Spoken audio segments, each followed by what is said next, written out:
going on, Jerome's? Minnesota Vikings made a big-time move at the trade deadline last year, trading in division with the Detroit Lions for former number 8 overall pick, tight end TJ friggin' Hockenson. And overall, he was damn good. He was extremely good last season, coming in on short notice, and hit the ground running with, what was it, a 9-catch game against Washington. It was like, oh, is Hockenson going to play like 10 snaps? Nope.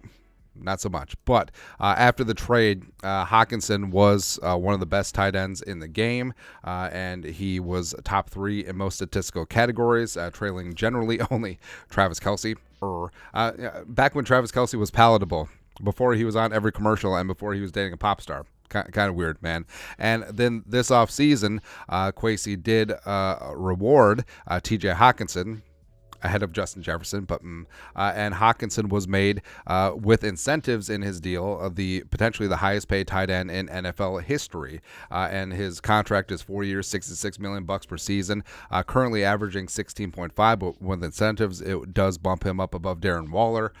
So I mean, it's a big time deal, a big time investment, and Kwesi has been this Moneyball guy, getting rid of some bad veteran contracts from the Spielman years, and this was his first major extension with a in-house player. So it was kind of a big deal. And so far this season, TJ Hockenson, it's sort of Hawkinson's been sort of Charles Dickens-ish. It's been the best of times. It's been the worst of times.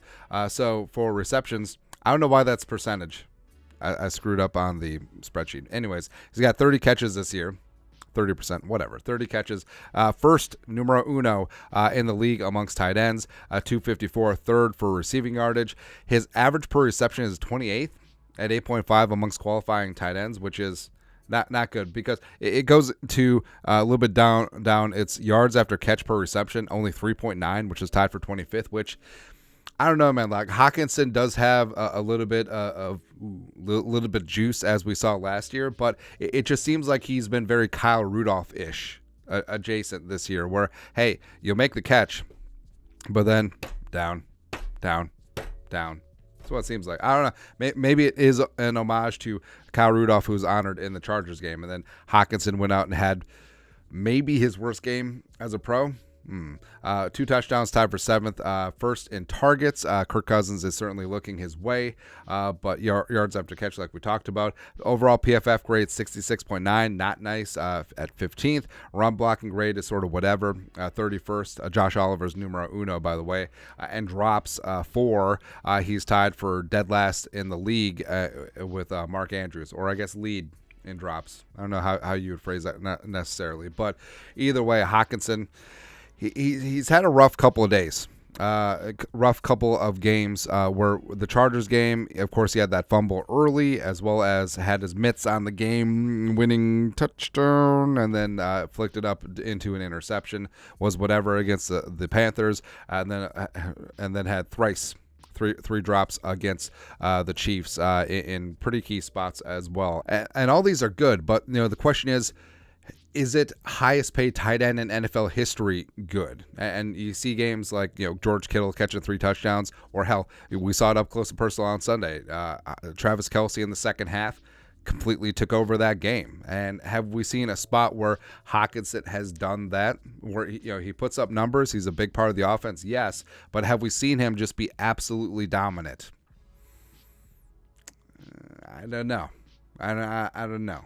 And again, if you're going to be the highest paid tight end in NFL history, you have to take over at times. I don't know. Like Hockenson, the question is, Hockenson, of course, is he going to be worth the money? Yeah, that's the big question, where there's always a ton of pressure when you sign that big contract that you got to produce. Otherwise, fans will turn on you. Like, there's nothing that fans love more than to boo, and call out the BS of a player who's not earning his keep. And especially in a salary cap league in the NFL, like using up those resources, a lot of fans will see, well, hey, if the Vikings don't end up extending JJ, Hockenson is to blame. If the Vikings don't end up extending Darisaw, Hockenson is to blame. It's not necessarily true, but that's how us fans do feel at times. And I don't know, Hockenson, Like I said, obviously he's putting up numbers but it's a little bit hot and cold. Where number 1 receptions, number 3 in yards, first in targets, also racked up 2 touchdowns. But his average per catch is down versus his career, and also is very mediocre compared to the rest of the league. His yards after catch per reception is extremely down. Now you could say part of that is, well, Kirk Cousins isn't giving him the ball in the proper place. Maybe, or Hockenson isn't getting the separation like he has before. I mean, both those things could play a part in it. Also, his run blocking is whatever, and the drops were absolute murder. And with JJ potentially up on blocks for a couple of games of that hamstring, Hockenson's going to have to step up. Like, Hockenson and Addison are going to have to be the 1-2, and especially with Hockenson, he may be the one. He may be a numero uno with Jefferson out for potentially a couple games, and the logo is really going to have to step his ish up.